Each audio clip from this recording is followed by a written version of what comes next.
નમસ્કાર, આપ જોઈ રહ્યા છો સ્પાર્ક ટુડે ન્યૂઝ। એમઆરબી ઈંટોના ભઠ્ઠામાં પ્રતિબંધિત કેમિકલ અને પ્લાસ્ટિકનું સ્ક્રેપ વાપરતા પર્યાવરણ અને જન આરોગ્યને જોખમ।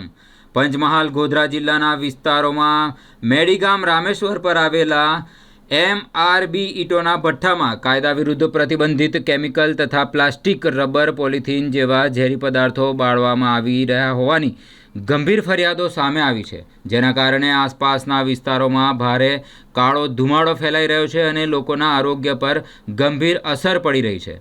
આ ઈંટોના સંચાલક મુસ્તાક ખાન છે। ભઠ્ઠામાં પ્લાસ્ટિક કચરો, ટાયર, પોલિથીન તથા કેમિકલ વેસ્ટ બાળવામાં આવતા ઝેરી વાયુઓ જેમ કે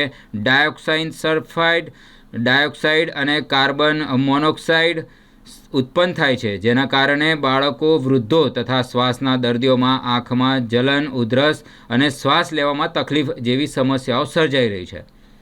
પર્યાવરણ નિષ્ણાંતોના જણાવ્યા અનુસાર environment protection act 1986, plastic waste management rules 2016 તથા એનજીટીના આદેશો અનુસાર ઈંટોના ભઠ્ઠામાં આવા ઝેરી પદાર્થો વાપરવા પર સંપૂર્ણ પ્રતિબંધ છે। છતાં જવાબદાર તંત્રની ઢીલી કામગીરીને કારણે નિયમોનો ખુલ્લેઆમ ભંગ થઈ રહ્યો હોવાનું ચિત્ર સામે આવ્યું છે।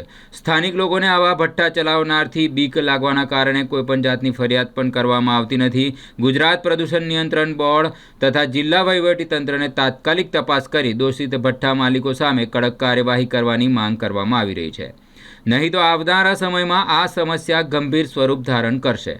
વધુમાં ઈંટોના ભઠ્ઠામાં બાળ મજૂરી પણ કરાવવામાં આવતી હોવાના વિડીયો સામે આવ્યા છે। હવે જોવાનું એ રહ્યું કે જીપીસીબીના નિયમ અનુસાર હવે આ ભઠ્ઠાના માલિક પર કાયદેસરની કાર્યવાહી થશે કે કેમ।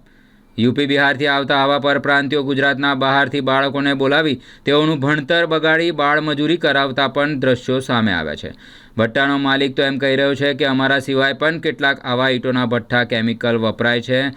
સ્પાર્ક ટુડે ન્યૂઝ દ્વારા સ્થળની રિયાલિટી ચેક કરવામાં આવી અને ભઠ્ઠા માલિક પાસે માહિતી માંગવામાં આવી, પરંતુ તેઓ દ્વારા કોઈપણ માહિતી આપવામાં આવી નથી। હવે સવાલ એ થાય છે કે આ ભઠ્ઠા માલિક પાસે આ ભઠ્ઠો ચલાવવા તેમજ કાયદેકીય દસ્તાવેજો તેમજ પરમિશન છે કે નહીં તે જોવાનું રહ્યું।